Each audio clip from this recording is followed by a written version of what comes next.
following is a paid advertisement program provided by Premier Investments and Wealth Management. An airing of the program is not to be considered an endorsement or recommendation. The opinions expressed are those of the hosts, guests, and callers, and not necessarily of this station or iHeartMedia. Securities and advisory services offered through LPL Financial, a registered investment advisor, member FINRA SIPC. The opinions voiced in this show are for general information purposes only and are not intended to provide specific advice or recommendations for any individual. To determine which investments may be appropriate for you, consult with your attorney, accountant, and financial or tax advisor prior to investing. The information in the following program should not be construed as an offer to sell and is not intended to replace the advice of a qualified tax advisor or legal counsel. Hi there. Welcome to the Premier Investments and Wealth Management Financial Program. My name's Doug Wagner. I'm the host for you here on this program. Before I introduce the other two folks here, I would like to recommend that you go to premieriwm.com, click Get Started, answer a couple of questions, and from there, you can get what's called the one-page Premier Vision document. It's very graphically oriented. It's got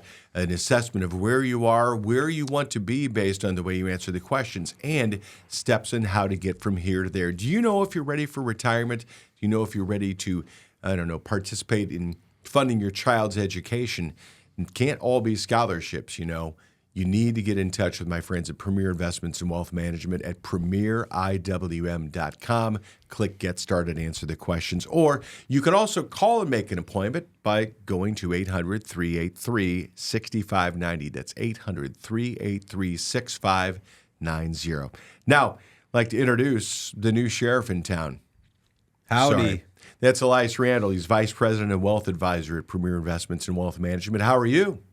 Excellent, Doug. Happy to see you again. Glad Happy to be here. Glad to be here as well. Thank you very much. Thanks for hosting the show again. Love it. I enjoy this. This is fun. I enjoy my time with you guys. You and the President and Wealth Advisor, Premier Investments and Wealth Management. He's got over 21 years of experience in the financial services industry. He's an accredited investment fiduciary, TBK, the Big Kahuna. His name is Roger Abel. Thanks for having me back too, Doug. This is awesome. I love this. We're talking about some really good stuff. This one-page Premier Vision document is something that if you're starting off the year right, you may be able to start off the year right with just one page and a whole lot of dreams. I think if you haven't made a New Year's resolution, this would be a really good one. Get your one-page Premier Vision document. Now's the time to reflect on what went well in 2024, what's going to go well in 2025, and, try to figure out how you're going to accomplish the goals and start building wealth and get on the right track. Yeah. Word on the street has got some pretty good financial plans, and they're individually done just like this one is, right? That is the word. That's the word on the street. I thought it was groovy. You can establish.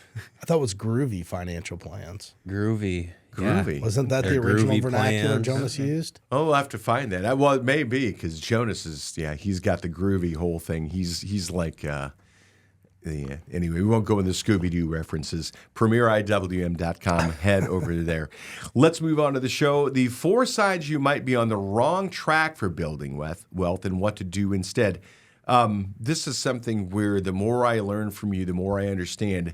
The younger you are, the more easily you can absorb mistakes. And if you're on the wrong track at a young age, it's one thing. But if you're older and you're on the wrong track, it's pretty hard it can be difficult to absorb those things. And so that's why you revisit the financial plan on a regular basis to make sure that things are going well. The majority of Americans find themselves somewhere in between as far as how they're investing. Let's talk a little bit about this. What are some of the signs, or maybe the top sign, that you may be on the wrong track for building wealth, Roger? Well, I'm going to use a really big word here, but you invest episodically. Okay. So what that really means, and the definition of episodic, is you make irregular, infrequent investments based upon your personal circumstances, could be emotional about it, and you make an attempt to time the market. And I think if you're an individual that you're out there, and that, part of being a good investor is understanding what your personal relationship is with money, what you're good at and what you're not, and being able to reflect and say, hey, this is me. I do this is a kind of a mature thing for somebody to do. Most people don't want to admit their defaults or their faults. Yeah. But there's hidden costs of trying to go about investing in irregular manner and buy based upon things that are happening. And we can look at the last 60 to 90 days, crypto, it's up 60%.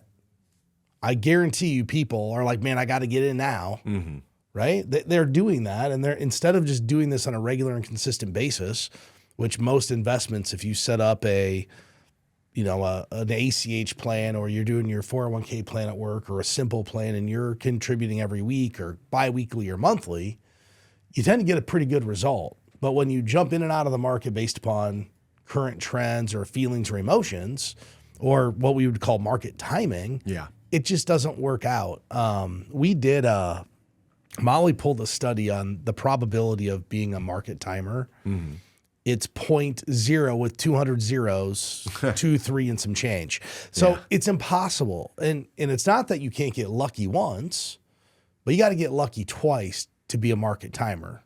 Once in, once out. Once in, once out. And that's the first time you do it. So to consistently do it, it's not going to happen. Yeah. You're much better off taking a very strategic approach to investing and just having this be a very regular and consistent part of your process for this.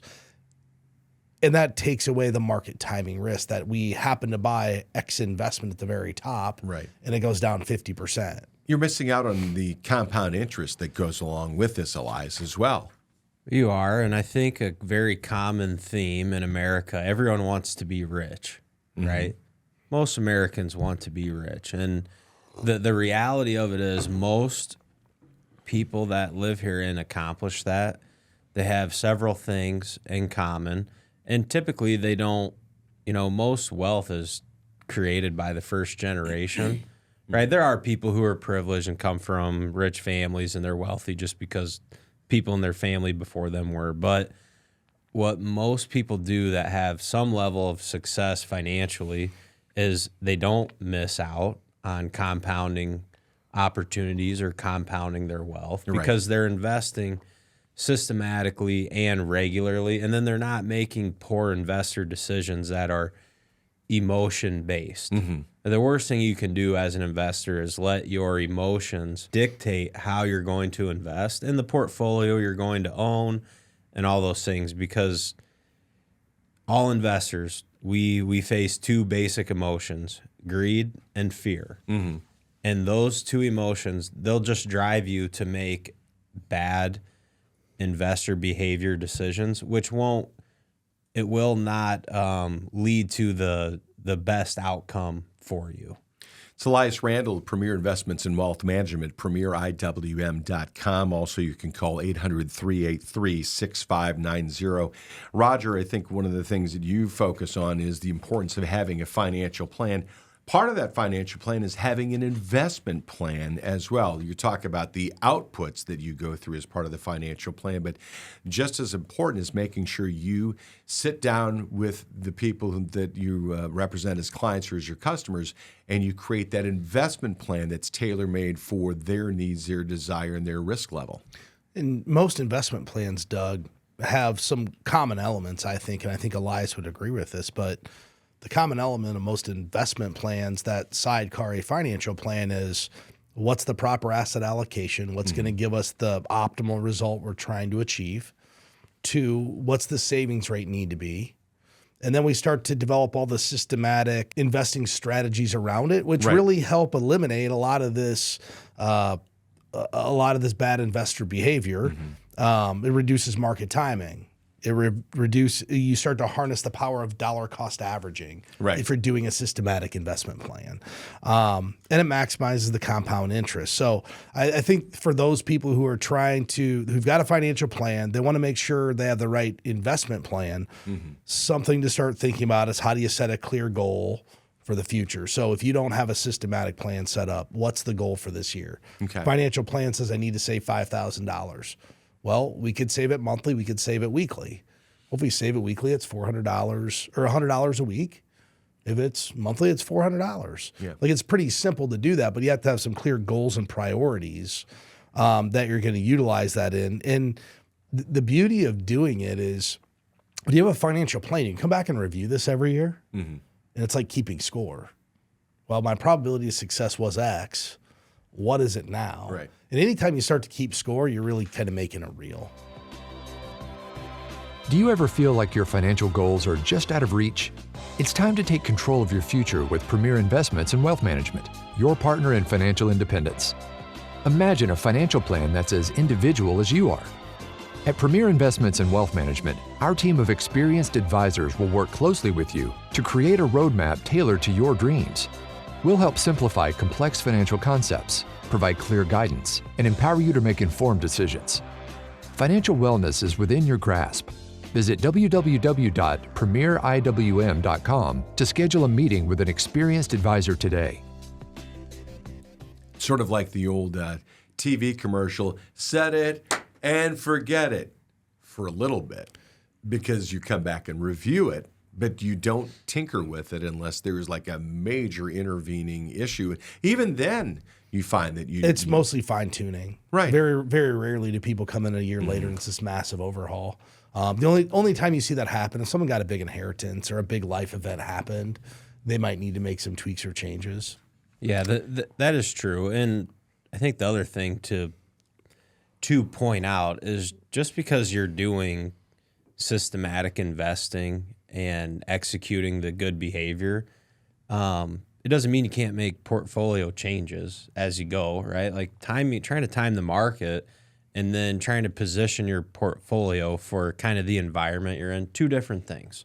But you should still always be invested according to your asset allocation and your goals and risk tolerance. Well, another thing systematic investing does, and people don't think about this, and they don't put a lot of credence to it because no one talks about it, but it helps you overcome market downturns because you don't feel so bad about your account going down. And I'll just use an example. Say you have an individual who's maxing out a 401k, so they're putting $23,000 a year in there, and they have $250,000 in that account. Well, if the market goes down 10% over the course of the year, and they weren't investing, the account's now worth $225,000. Yeah. But because they put in the $23,000 a year in the 401k, their account balance stayed the same. So psychologically, they're not seeing it as a loss. Right. Because they're not seeing, very few people translate the dollar return into percentages. They just say my 401k was at $250,000, now it's $225,000. So it's always going to keep going up. Not always going up, but it can offset the losses to keep them in the game. It's a lot harder if you're not systematic, because systematic, you just see the ups and downs. Yeah, systematic and doing it, and it just goes, you don't even see it. Well, and what happens, you said it earlier, you really will set it and forget it. It's like most things in life. Yeah. Once you do it, it's kind of weird for the first 2 months. Then pretty soon you're like, oh, it's part of the deal. And you won't even know you're doing it. And all of a sudden you go from 5,000 to 100 to 500 to $1 million. Well, and you know how many people I've talked to that first couple times I meet them and they say, we just kind of always put our money in, but we didn't really do anything with it. We don't know if we're doing good. I've started a lot of relationships with that conversation, and then turns out, guess what? They've done a great job. And the number one thing they did was they stayed out of their own way. Yeah. And they didn't even really, I just picked these funds back in the day, or maybe they did a target date fund or something, but it worked out because they didn't make mistakes along the way. They just kept investing and it worked out. Don't you think part of it is they didn't try to outsmart themselves? I mean, and a lot of people, they'll say, I just don't know anything about it, so I never wanted to make any changes. Where I do think there are investors out there that they tend to believe if they understand something or like they work hard at investing, they're going to get a different result, right? But what do we know about stock market? Stock market doesn't care about your effort that you put in. Yeah. They do not, you could be lucky, or you could put in 10,000 hours and not figure it out. Yeah, stock market doesn't care about that. The second of the 4 signs that you might be on the wrong track for building wealth is something we talked a little bit about, is being risk averse to the point where you don't have the potential of making any gains. I mean, risk reward, that's that whole concept that we were taught back in economics back in high school. You learned about it back in elementary and junior high. If you want to get a reward, there's a little bit of risk potentially that comes with it. By walking away from that, there's a lot of negatives that you have on the table, Roger, that could actually reduce your ability to make money the way that you need to. And I'm not so sure, Doug, that people are intentionally trying to be risk averse. But if you just think about human nature in general, if you're unfamiliar with something or don't understand it, most people will default to some level of conservatism, right? Like, well, I don't know, so we'll go take the conservative option. And this is where educating people on how this works and why having a financial plan and understanding why you have a certain allocation to stocks is really important. But there are a lot of risks of being overly conservative, and one is just letting inflation eat away at your portfolio. I was watching a TikTok the other day. It was kind of funny. A guy's like, yeah, pulls $1,000 of cash out of his safe. Mm-hmm. He's like, well, I still have my $1,000. It's worth exactly the same. He put it in there in 2007. It's not worth the same. Yeah. It's worth half as much. Yeah. And that's the hidden cost of being conservative that people don't realize. You know, they go look at a bank product or a CD, and I'm not saying that those aren't important parts of somebody's financial future, having some cash alternatives in there. Right. But if that's the major portion of your retirement, you're losing to inflation every year. Bank products pay about what inflation is. They don't typically pay a whole lot more. And there's risk for just lower long-term returns too, where if you think about, let's say someone's 65 and retiring, and a lot of times retirement is an event that people, they think they need to go ultra conservative on their portfolio. So it's going to be 2025. So 20 years from now, it'll be 2045, right? The money you're going to spend in 2045, don't you want that to grow over time, right? So you can make an argument that you can still own some more growth-oriented assets in your portfolio. It'd be like if you were 45, you wouldn't say, okay, well, in 20 years, I'm going to retire, right? And then, okay, well, I'm going to back off all the risk in my portfolio and be super conservative.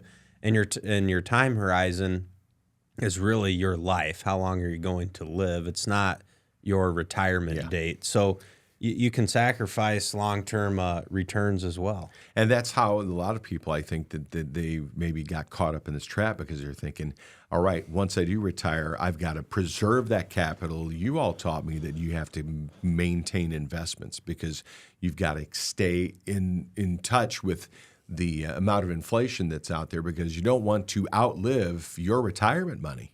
I think it's the number one thing that our financial planning process lends itself to is that we're really trying to figure out what somebody's risk capacity is.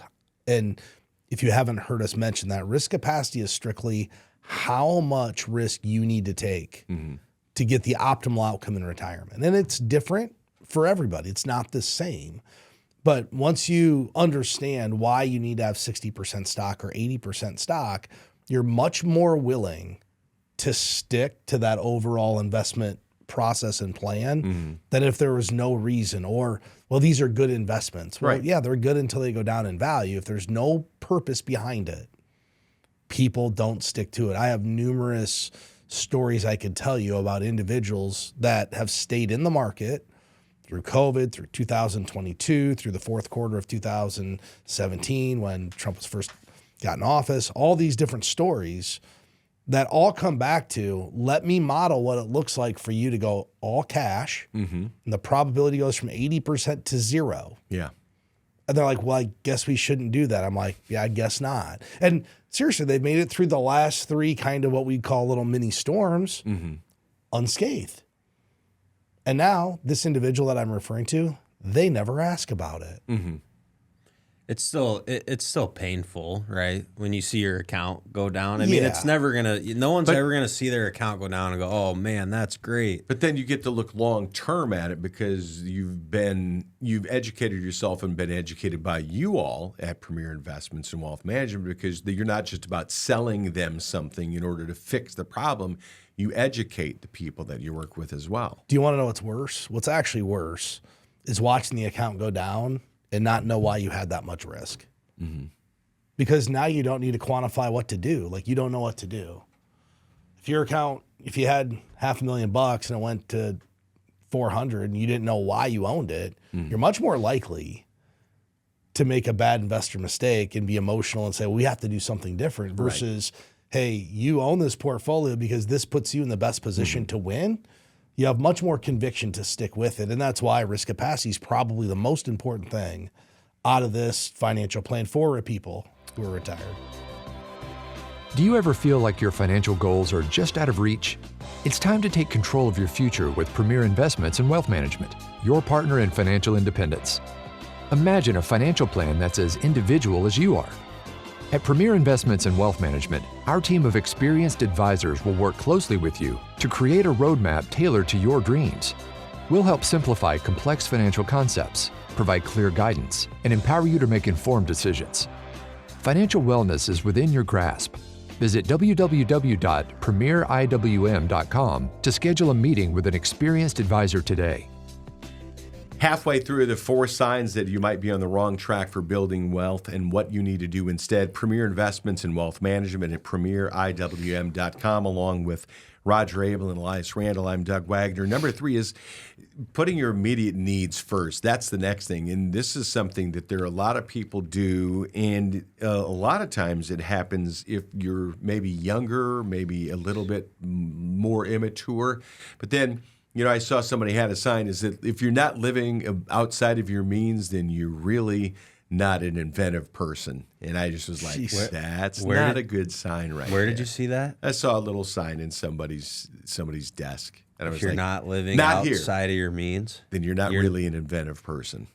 that makes 0 sense. Yeah, I know. Well, it's just, it's making them feel better for living outside their means. Yeah. Right. Let's be honest. I can't afford the real lifestyle I want, so I'll just have this nice sign Sign. that Borrow it. Exactly. makes a global excuse. Yeah. Did the bottom of the sign say borrowed life? That's what it really is. That's what it is. I mean, I just saw the other day that the average amount that people in the U.S. have in their savings is $8,000. The average credit card debt balance is $10,700 plus. Doug, I'm shocked people have 8,000 saved. Yeah. Really? Yeah. And that's the average? Yeah. That means That's a whole the lot of average. people Yeah, have nothing saved. Yeah, right. That Like- means there's a lot of there's a lot of no Zeros or savings. negatives, yeah. Right, because there's people Well, that have large balances. It just goes to, we're a society of instant gratification. I had this conversation with someone the other day, and they're like, well, I just don't know how my granddaughter's going to get ahead. The cost of housing is so expensive. I said, well, here's how they get ahead. They'll start to see that Starbucks isn't a necessity and Poncheros is not a necessity and Chick-fil-A is not a necessity every week, because that's what we've turned into a society where we see all of these things as you have to have this and be part of your life. Right. And think about every day. We're being marketed to more today than ever before. Every time you turn your phone on, it's marketing. Oh, yeah. To get marketed to before, you had to read a magazine. 25 years ago, to get marketed to, you had to read a magazine, watch TV, Listen to the radio. see the billboard. drive by a billboard. Yeah. Today, go look at how much screen time you spend on your phone, and that's how long you're marketed to. Because you're going through any of your social media feeds, half of it's marketing now. You're checking your email, it's marketing. So what happens is people start, and this is number 3, put their immediate needs first over the long term, because there's instant gratification. If I got my latte or I got my $37 order at Chick-fil-A, and I love Chick-fil-A, I'm not beating up on it, but there's ways people can get ahead. You're just going to have to give up some of the instant gratification right now. And you call it lifestyle design, too. I mean, that's a fancy way of saying that you got to figure out what your priorities are and make sure that you finance those priorities, Elias. You do, and that's where, living for instant gratification, or one of my favorite slogans, the YOLO, you only live once. Yeah. So here's the deal with all of that. And yeah, if there's any young listeners, young people listening right now, it's easy. So a retired lady I work with said to me the other day, because her grandkids or own children were complaining about being poor and they don't have enough money, but they go out to eat 4 and 5 nights a week. So she said, I told them, well, being poor looks a lot easier nowadays than when I did it. And that's just part of growing and then working your way into financial success is understanding, okay, realistically, how many people when they're 23, 24, 25 are making any significant amount of money? Probably not many. Right. Right? But if you start to develop some habits and get yourself going in the right direction, and maybe it doesn't mean eat rice and beans all the time, but should you be going out to eat for lunch every day while you're at work and then ordering out for your dinner every night? Right. And those little things, those little things over time you should be able to do, but with balance in your life and having some sort of focus on your savings and your investing habits. It's funny you say that. I remember when my wife and I built our first house, we rented an extra 2 years. We didn't want to go into an existing place. We found like one of the budget builders in town. I'll never forget the realtor. He's like, well, you guys could buy a less expensive home and, keep going out to eat, or you could buy a nicer house and you might have to eat a little bit more macaroni and cheese and a little less steak. And it was a good analogy because it was, hey, why don't you put more money into the asset? Right.